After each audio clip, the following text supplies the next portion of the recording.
Paano kung after 22 years, hindi mo na matiis ang trato ng asawa mo sa'yo? Pwede bang mag-fall ang domineering, jealous, selfish attitude at pagiging obsessive-compulsive ng asawa under psychological incapacity at manalify ang kasal? Hi Filipinas! In great day world, how are you illustrious? For today's video, I'll be sharing the case of Juanita Shanco versus Manuel Shanco. Si Judge Manuel Shanco at si Juanita Carating Shanco ay nagpakasal noong 1973. 24 na taon silang nagsama pero hindi sila nagkaroon ng anak. Kaya nag-adopt na lang sila. Sa simula, maayos naman ang kanilang pagsasama pero habang tumatagal, nagsimula ng masira ang samahan nila. Kinuwento ni Judge Manuel na yung misis daw niya na si Juanita ay selosa, mahigpit at masungit.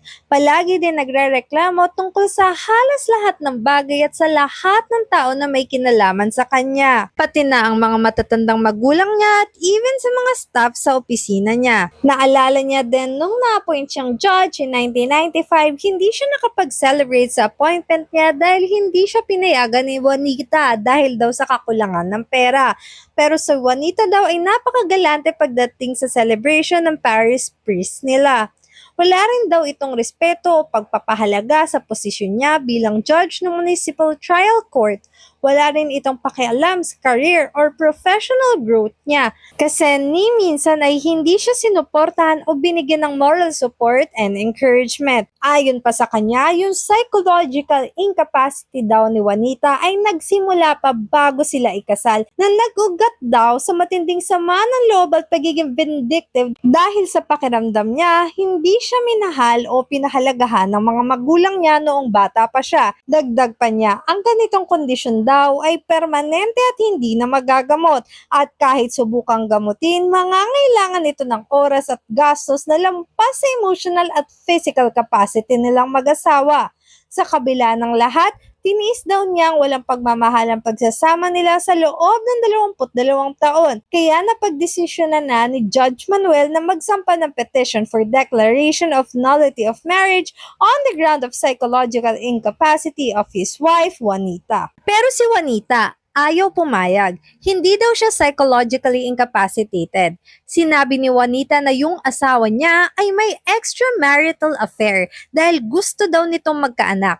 Naniniwala siya na ang hindi pagkakaroon nila ng anak ay hindi ang pinaka-problema ng pagsasama nila, kundi yung obsesyon ng asawa niya na magkaroon ng anak doon sa babae niya ngayon. Nagsimula daw ang relasyon nila noong 1994. Nahuli pa nga ni Juanita na magkasama sila sa kotse. Sa tingin niya, yung babae pa ang nag-encourage sa asawa niya na mag-file ng petition. Sabi pa ni Juanita, kinausap siya ng kanyang asawa at sinabi nito na You and Jeremy should give me a chance to have a new family. sumagot si Juanita. Ikaw ang nagturo sa akin na ipaglaban ang karapatan ko. Ipaglalaban ko ang marriage natin. Isa sa mga witnesses na pinresenta ay si Dr. Valentina Garcia. Sabi niya, Manuel de Jesus Shanco and Juanita Victoria Carating Shanco contributed to the marital collapse. There is a partner relational problem which affected their capacity to sustain the marital bond with love, support, and understanding. The partner relational problem is secondary to the psychopathology of both spouses. Juanita would be derogatory, critical, argumentative, depressive, and obsessive-compulsive, while Manuel makes use of avoidance and suppression. Both spouses who display narcissistic psychological repertoire failed to adequately empathize to each other's needs and feelings. Habang si Dr. Eduardo Maaba na nag-conduct ng psychiatric evaluation on Juanita testified that Juanita Victoria Carating Shanco was found to be a mature, conservative, religious, and highly intelligent woman who possessed more than enough psychological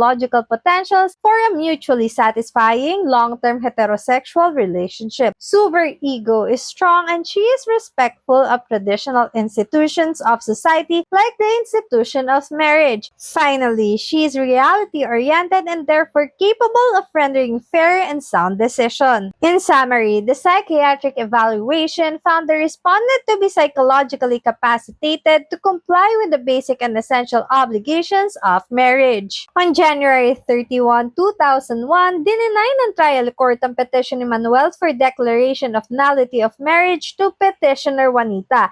Sabi ng korte na the asserted psychological incapacity of Juanita is not preponderantly supported in evidence. The psychiatric finding that the defendant has been critical, depressed, and obsessive doubtless arose later in the parties' relationship sometime in the early 90s when the defendant wife started receiving letters that the plaintiff is playing footsie. A motion for reconsideration was filed pero na-deny. On July 1, 2003, ni-reverse ng Court of Appeals ang desisyon ng Regional Trial Court, relying mainly on the psychiatric evaluation of Dr. Garcia, finding both Manuel and Juanita psychologically incapacitated, hence this petition. Ang issue, whether the CA erred in declaring the marriage of Manuel and Juanita null and void on the ground of psychological incapacity under Article 36 of the Family Code. Ang ruling ng Korte Suprema, oo, binanggit ng Korte Suprema ang desisyon sa Santos versus Court of Appeals case, where it was held that psychological incapacity under Article 36 of the Family Code is not meant to comprehend all possible cases of psychosis. It should refer rather to no less than a mental, not physical incapacity that causes a party to be truly incognitive of the basic marital covenants that concomitantly must be assumed and discharged by the parties to the marriage. Psychological incapacity must be characterized by gravity, juridical antecedents, and incurability. The court reiterated that the state has a high stake in the preservation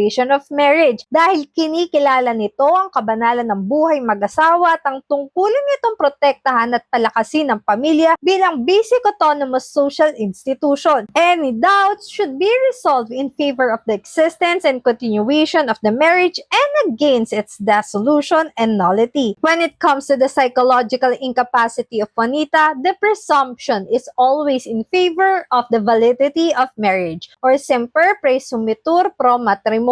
Sa kasong ito, hindi napatunay ni Manuel na ang kawalan ng respeto ng asawa niya sa kanya, ang pagiging solosa at sobrang obsesyon sa kalinisan, ang madalas na pagwawala, pagiging controlling lalo na pagdating sa sahod niya, at ang hindi pagkakaroon ng magandang relasyon sa mga magulang niya ay matuturing na grave psychological maladies that paralyze her from complying with the essential obligations of marriage. Neither is there any showing that these defects were already present at the inception of the marriage or that they are incurable. Psychological incapacity under Article 36 must be a serious psychological illness existing at the time of the marriage that renders a person incapable of fulfilling essential marital obligations. In short, hindi sapat ang simpleng hirap o tampuan sa marriage. Kailangan may grabe at permanenteng kakulangan sa pag-iisip o personalidad. An unsatisfactory marriage, however, is not a null and void marriage. Mere showing of irreconcilable differences and conflicting personalities in no wise constitutes psychological incapacity. Sinabi din ng Korte Suprema na they are not downplaying the frustration and misery Manuel might be experiencing in being shackled, so to speak, to a marriage that is no longer working.